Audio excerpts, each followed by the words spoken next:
비가 억수같이 쏟아지는 어둠 속 한 여자가 옥상 난간에 서 있습니다. 그녀의 뒷모습만 보이는데 어깨가 떨리고 있어요. 미안해.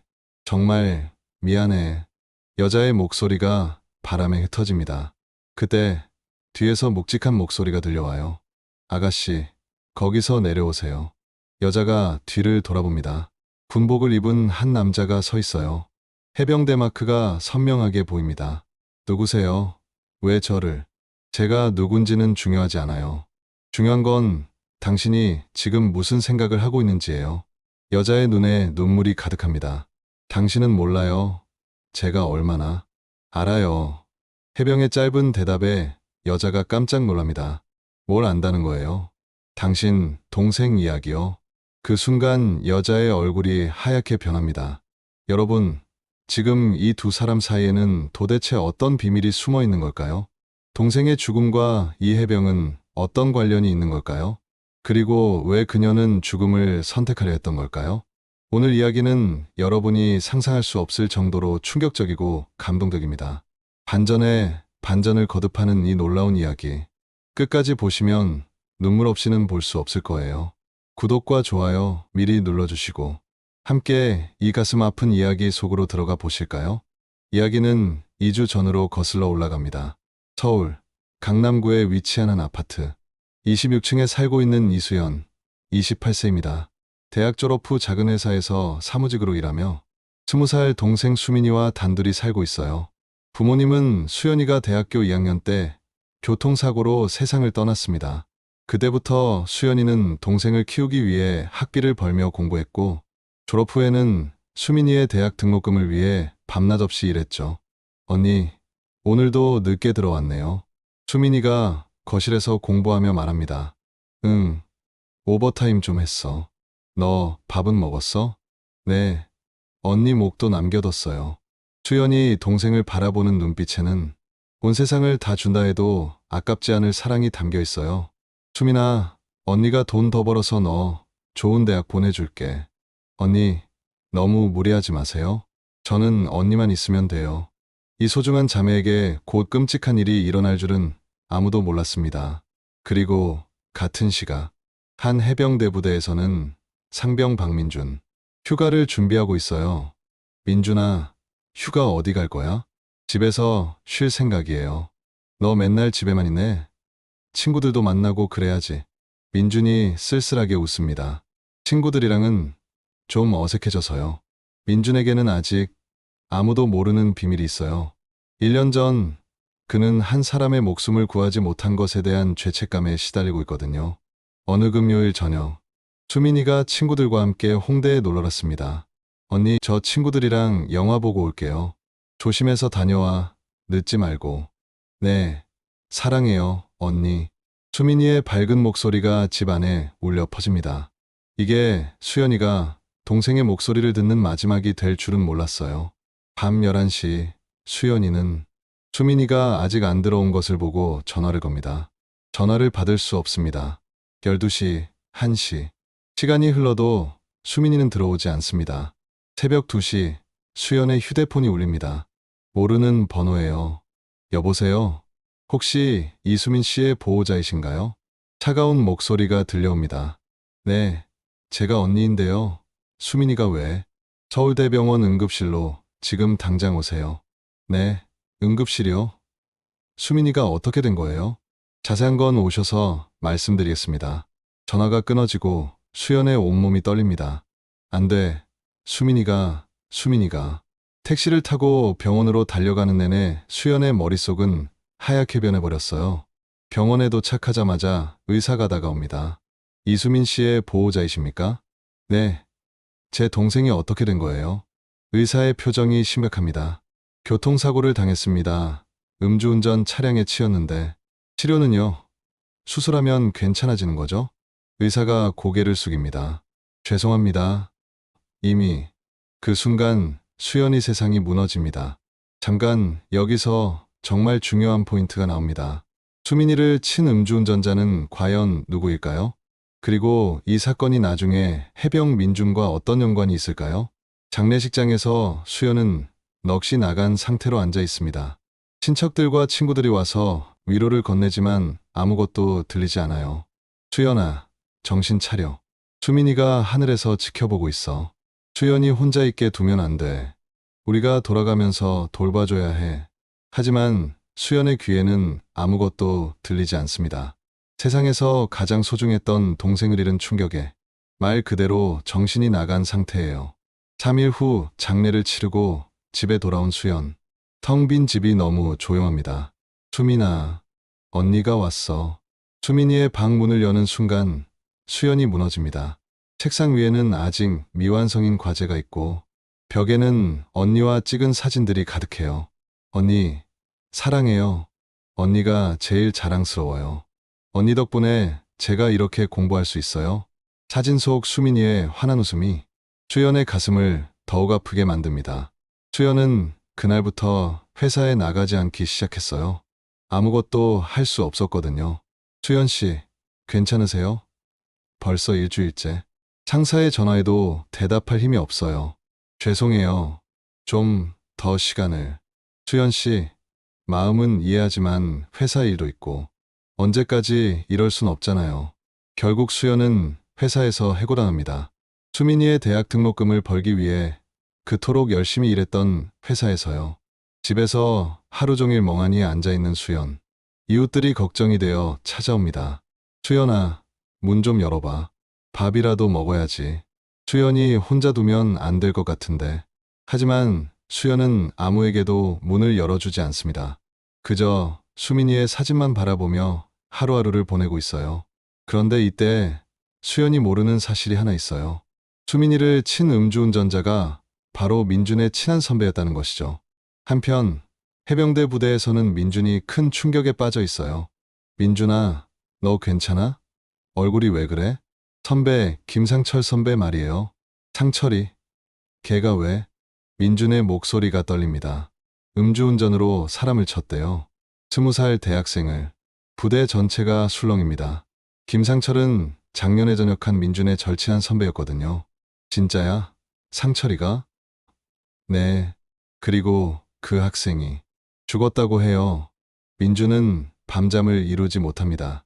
왜냐하면 그날 밤 바로 자신이 상철 선배와 함께 술을 마셨기 때문이에요. 상철 형, 저는 이만 들어갈게요. 야, 벌써? 한 잔 더 하자. 아니에요. 내일 훈련 있어서. 그래, 너는 성실하네. 형은 좀 더 마시고 갈게. 만약 그때 민준이 상처를 말렸다면, 함께 집에 데려다 줬다면, 그 소중한 생명을 구할 수 있었을 텐데, 민준은 자신을 책망합니다. 해병대에서 국민을 지키겠다고 다짐했는데, 정작 한 사람의 목숨도 구하지 못했다는 죄책감이 그를 짓누르고 있어요. 민준아, 내 잘못이 아니야. 상철이가 잘못한 거지. 하지만 제가 말렸다면 그런 식으로 생각하면 끝없어. 이미 일어난 일이야. 동기들이 위로하지만 민준의 마음은 편하지 않습니다. 며칠 후 민준은 상철을 면회하러 구치소에 갑니다. 형, 철창 너머의 상철은 완전히 다른 사람이 되어 있어요. 살이 빠지고 수염이 거칠게 자란 모습이 처참합니다. 민준아, 형이 정말 끔찍한 일을 저질렀구나. 형, 그 학생 사진을 봤는데 정말 어린애더라. 대학생이래. 상철의 눈에 눈물이 고입니다. 형이 한순간의 실수로 한 가정을 완전히 망가뜨린 거야. 형, 너무 자책하지 마세요. 자책해야지. 이게 정상이지. 민준아, 형 대신 사과해 줄 수 있어? 네. 그 학생 가족한테 형이 얼마나 후회하고 있는지 정말 미안하다고. 민준의 가슴이 먹먹해집니다. 그날 밤 민준은 수민이에 대해 찾아보기 시작해요. 그 과정에서 놀라운 사실을 알게 됩니다. 수민이에게는 8살 위의 언니가 있고 부모님은 일찍 돌아가셔서 언니가 혼자 동생을 키웠다는 것이에요. 이수연, 28세. 인터넷 기사를 보며 민준의 마음이 더욱 무거워집니다. 그런데 잠깐, 여기서 뭔가 이상한 점을 발견하지 못했나요? 민준이 왜 이렇게 자세히 수연에 대해 알아보고 있는 걸까요? 단순히 선배의 부탁 때문일까요? 민준은 휴가를 내고 수연이 사는 아파트 근처를 맴돌기 시작합니다. 직접 찾아가서 사과하고 싶지만 용기가 나지 않아요. 카페에 앉아서 26층을 바라보며 하루 종일 기다립니다. 하지만 수연은 나오지 않아요. 저 집에 계실까? 며칠을 이렇게 보내던 어느 날, 민주는 아파트 경비실에서 충격적인 소식을 듣습니다. 26층 이수연 씨요? 걱정이에요. 정말. 왜요? 일주일째 밖에 나오지 않고 있어요. 택배도 받지 않고, 전기세 고지서도 문 앞에 쌓여 있고, 혹시 안에서 뭔가 잘못된 건 아닐까요? 그게 걱정이에요. 관리사무소에서 확인해 보자고 하는데, 민준의 가슴이 철렁합니다. 혹시 수연에게 무슨 일이 생긴 건 아닐까요? 그날 밤, 민주는 잠을 이루지 못하고 새벽까지 아파트 앞을 서성입니다. 그때 관리사무소 직원들이 나타나요. 26층 확인하러 올라갑니다. 민준도 뒤따라 올라갑니다. 이수연 씨, 계세요? 문을 두드려도 대답이 없어요. 열쇠로 열어봐야겠어. 문이 열리자 악취가 풍겨 나옵니다. 집안은 엉망진창이에요. 이수연 씨, 침실에서 수연을 발견합니다. 며칠째 씻지도 않고 아무것도 먹지 않은 채 침대에 누워 있어요. 숨은 쉬고 있네요. 빨리 병원에. 민준도 함께 따라갑니다. 보호자가 아니시면 들어올 수 없습니다. 저는, 민주는 할 말이 없어요. 자신이 누구라고 말해야 할까요? 병원에서 수연은 며칠 동안 의식을 잃고 있었어요. 영양실조와 탈수 증상이 심각한 상태였죠. 민주는 병원 복도에서 밤새 지키고 있습니다. 보호자분이세요? 간호사가 묻습니다. 아니요. 그냥 아는 사람이에요. 가족이 없나 봐요. 안쓰럽네. 3일 후 수연이 깨어납니다. 여기가 어디죠? 병원이에요. 많이 아프셨어요. 수연이 주변을 둘러보다가 창가에 앉아있는 민준을 발견합니다. 누구세요? 민준이 다가옵니다. 안녕하세요. 저는 박민준이라고 합니다. 왜 여기 계세요? 민준이 망설입니다. 진실을 말해야 할까요? 그냥 우연히 지나가다가. 수연이 무표정하게 민준을 바라봅니다. 나가주세요. 혼자 있고 싶어요. 하지만 나가달라고 했잖아요. 수연의 차가운 목소리에 민준은 할 수 없이 나갑니다. 복도에서 민준은 자신을 자책합니다. 어떻게 말해야 할까? 자신의 선배가 그녀의 동생을 죽였다고 어떻게 말할 수 있을까? 그런데 여기서 정말 놀라운 사실이 드러납니다. 사실 민준은 그날 밤 사고 현장에 있었다는 것이에요. 그날 밤 민준은 상철과 헤어진 집으로 가던 중이었어요. 그때 앞에서 큰 사고 소리가 들렸죠. 사고네. 민준이 달려가 보니 한 여학생이 길에 쓰러져 있었어요. 그리고 차에서는 술에 취한 상철이 나오고 있었고요. 상철 형, 민준아, 나. 상철은 이미 정신이 없는 상태였어요. 민준이 쓰러진 수민이에게 달려갑니다. 아가씨. 수민이가 간신히 눈을 뜹니다. 언니에게 말해줘요. 아가씨, 지금 119 불렀어요. 조금만 참아요. 언니가 저 때문에 힘들어했는데 이제 편하게 해드릴 수 있을 거라고. 수민이의 목소리가 점점 약해집니다. 말하지 마세요. 힘 빼지 마시고. 언니, 사랑한다고. 말해줘요. 직접 말하세요. 병원 가면 괜찮아질 거예요. 하지만 수민이는 민준의 손을 잡고 마지막 말을 남깁니다. 언니, 미안해요. 사랑해요. 그리고 조용히 눈을 감습니다. 민준은 그 순간을 평생 잊을 수 없어요. 20살의 어린 생명이 자신의 품에서 세상을 떠나는 순간 말이에요. 구급차가 도착했지만 이미 늦었어요. 경찰도 와서 상처를 체포했죠. 민준아, 부탁이야. 그 학생 가족한테. 내가 정말 미안하다고. 민준은 그때부터 죄책감에 시달렸어요. 만약 상처를 더 일찍 말렸다면, 함께 집에 데려다 줬다면 이런 일은 없었을 텐데. 그리고 수민이의 마지막 말 때문에 더욱 괴로웠어요. 언니를 사랑한다는 그 말을 전해주고 싶었지만 어떻게 접근해야 할지 몰랐거든요. 병원에서 수연을 보며 민주는 결심을 합니다. 이제라도 진실을 말해야겠어. 다음 날 민준이 다시 병원을 찾습니다. 어제 나가라고 했잖아요. 수연 씨, 제가 할 말이 있어요. 무슨 말을? 민준이 무릎을 꿇습니다. 죄송합니다. 갑자기 왜? 수민이 마지막 말을 전해드리러 왔어요. 수연의 표정이 변합니다. 뭐라고요? 수민이를 알아요? 네. 저는 그날 밤 사고 현장에 있었어요. 수연의 얼굴이 하얗게 변합니다. 사고 현장에? 네. 그리고 음주운전을 한 사람은 제 선배예요.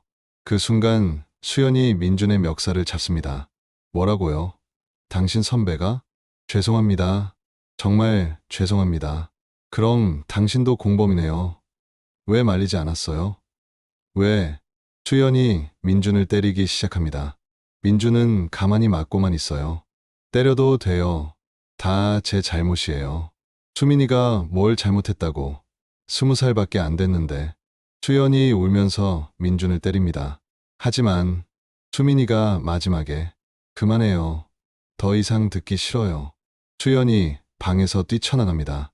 그런데 바로 이때 수연이 향한 곳은 병원 옥상이었어요. 옥상에서 수연은 난간에 올라섭니다. 비가 내리기 시작해요. 수민아, 언니가 간다. 그때 뒤에서 민준이 나타납니다. 아가씨, 거기서 내려오세요. 누구세요? 왜 저를? 제가 누군지는 중요하지 않아요. 중요한 건 당신이 지금 무슨 생각을 하고 있는지예요. 당신은 몰라요. 제가 얼마나 알아요. 뭘 안다는 거예요? 당신 동생 이야기요. 그 순간 수연의 얼굴이 하얗게 변합니다. 세상에서 아무도 모를 것 같았던 그 이야기를 이 낯선 남자가 어떻게 알고 있는 걸까요? 여러분, 과연 이 해병은 누구일까요? 그리고 수민이와는 어떤 관련이 있는 걸까요? 수연이 가장 절망적인 순간에 나타난 이 남자의 정체는? 다음에 펼쳐질 충격적인 진실을 놓치지 마세요. 다음 이야기는 내일 이 시간에 이어집니다.